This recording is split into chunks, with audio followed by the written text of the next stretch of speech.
Sticking with the NFL, who is the best team in the AFC? The Ravens and Dolphins are making a case as the only ones without a loss already this season. But the Chiefs still have the shortest odds to win the conference at plus 320. Ravens are next at plus 500, then the Bills at plus 550, and the Dolphins at plus 700. With that, we welcome in Chad Millman and Simon Hunter. Good to see you guys. The team with the longest odds on the list we just showed is Cleveland. Now, both of you placed a bet on the Browns to win the AFC North. Chad, how are you feeling about them 2 weeks in?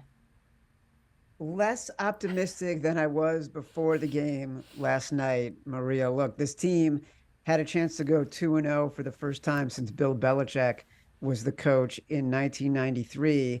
All they had to do was figure out how to make Deshaun Watson real, since they gave him $230 million. And instead, we saw him throw a pick six. We saw him fumble, which caused the game-winning touchdown. And then we saw him not be able to bring his team back with an opportunity to still win the game. Oh, and by the way, their best player, Nick Chubb, is now probably out for the year after a catastrophic knee injury. Best offensive line, best defensive line, possibly in the NFL, and yet that ticket is not likely to cash. Yeah, and of all of those things that Chad just said, Simon, I think Nick Chubb is the biggest issue there, as we don't know exactly the diagnosis on his left knee, but it's not looking good.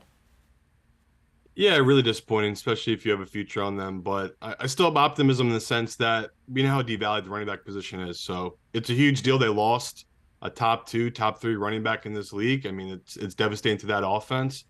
But Chad nailed it. It still falls on Watson. So it's all about if Watson can be that guy we all expect him to be, and they need him to be. We talked all the time about the money. The money doesn't work after this year. They really do need to make it work this year, because basically after this season, all that money, that guaranteed money they gave Watson, starts kicking in. So, there's no fan base that feels worse this morning than them. The Browns fans, they've just been through it. It was right there, 2-0. They had the lead.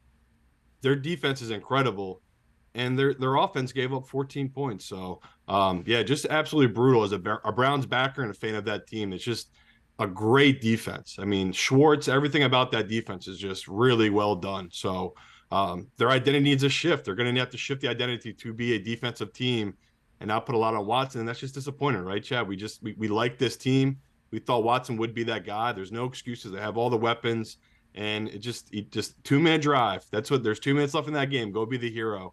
And he couldn't do it. So, yeah, same old Browns, Chad. Best thing I did last night, Maria, I went to bed early because the game was so abominable to watch. It was so full of penalties. It was so full of bad football. It was so full of Deshaun Watson not looking good and Kenny Pickett somehow looking even worse. I'm like, I'm not wasting my time with this anymore. I'm starting to get a little depressed here talking about the Browns, so I think we should move on. We're going to play a little game now called Bet or Pass. I give you a statement. You tell me if you agree or disagree. In other words, bet or pass. So we're going to keep with this AFC theme. And Simon, we'll start with you. The Dolphins are the best team in the conference. Bet or pass?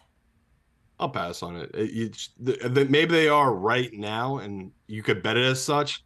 But to me, that just shows there's no value there. The dream scenario was the Chiefs would start 0-2, and then we would come in heavy on the Chiefs for their Super Bowl futures. But that's not how it is. But the hype right now is at peak right now for Miami after such two big wins, right? A primetime win on Sunday. You knew that if Tua outperformed that game and they won and covered that game, the public would love him, and he did exactly that. So, it's a love affair for Miami. Everything is working for them offensively, and that their defense with Fangio looked great in their last game. So I can see why people are hyping them, but I would just pass because I don't think the value's there on Miami anymore.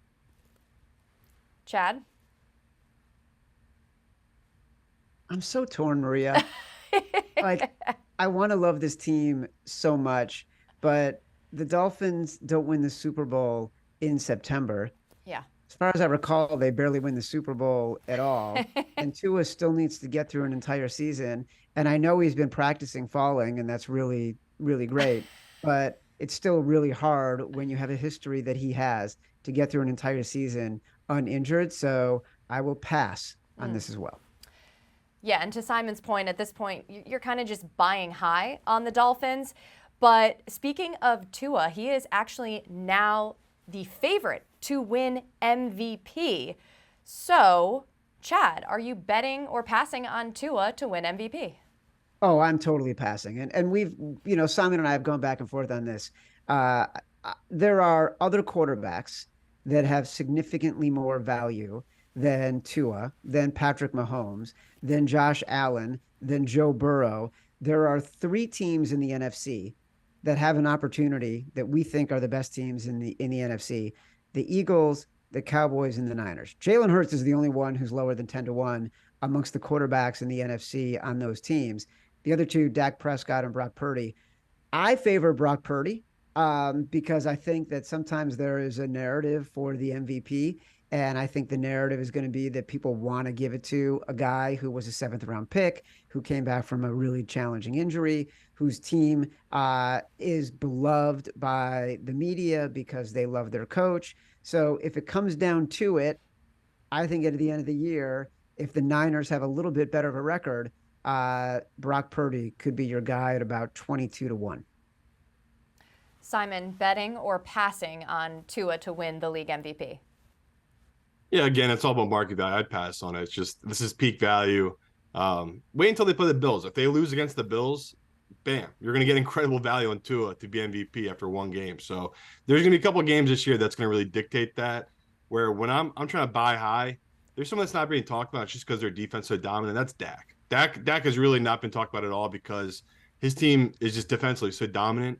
If they have the stats at the end of the year, this Cowboys team, and they're the number 1 seed in the NFC, it's the media darling, those Cowboys. So Dak, they would love to give Dak MVP. That would be huge for the NFL, huge for the Cowboys. And it's a regular season award, which the Cowboys are really good at regular season awards. They're not so much postseason. So for me, that's a good one. And going off Brock Purdy take by Chad Head, I would go with Christian McCaffrey. It's just 75-1. I think that's good value on a running back that no one ever wins it. You need to truly have an incredible freak season.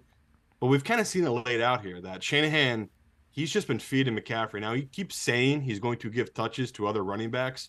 I'll believe when I see it, starting with this Thursday, where McCaffrey should not be getting 20 touches in a Thursday game against the Giants, a game that they should know they're going to win. It's a big litmus test to me to see how he's going to use McCaffrey in that spot. But I don't think he needs that many touches to really shine in this offense. We saw last week, 1 or 2 carries, he can pop in, take it for 80 and a touchdown. That's just what's so special about McCaffrey in this incredible running style offense. So at those odds, when you look for a story, if the 49ers go 14-2 or 15-1 or just have a crazy record at the end of the year, with a week or 2 left, if he's close with these other quarterbacks, I think he might be able to get it because McCaffrey, we just haven't had a great running back season since Adrian Peterson.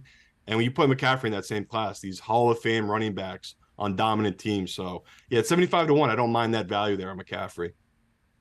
Well, I like that you threw out a couple of other options, and I see what you guys are saying about value, but in terms of narrative, I'm kind of rooting for Tua. I mean, I feel like he's been underrated. I know he's had issues with health. I'm just hoping that he does stay healthy so we can see what he can really do and really accomplish now that has his Dolphins, in this position. So that could be an interesting narrative as well. But Chad Millman, Simon Hunter, you can catch them every Tuesday and Thursday on the Favorites podcast. Guys, thanks for joining the show. I'll see you again next week.